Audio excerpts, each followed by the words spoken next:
اعراب غفرانک فی العبارۃ الآتیہ. ٹھیک، عبارت کیا ہے؟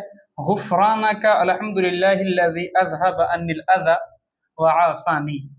ٹھیک، سب سے پہلے تو آپ حضرات یہ جان لیں کہ یہ جو عبارت لکھی ہوئی ہے یہ بیت الخلا سے نکلنے کی دعا ہے. تو اس میں جو غفرانک ہے جو کہ منصوب ہے، ہم یہ جانیں گے کہ کیوں منصوب کیوں ہے.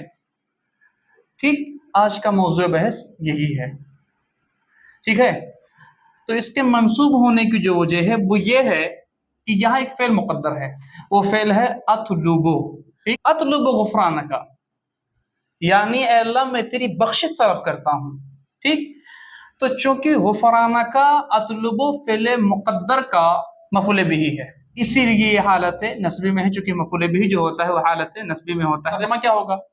یعنی اے اللہ تبارک و تعالی میں تیری مغفرت چاہتا ہوں. ٹھیک، تمام تعریفیں اللہ تبارک و تعالی کے لیے ہیں جس نے مجھ سے گندگی کو دور کیا، وعافانی اور مجھے عافیت بخشی.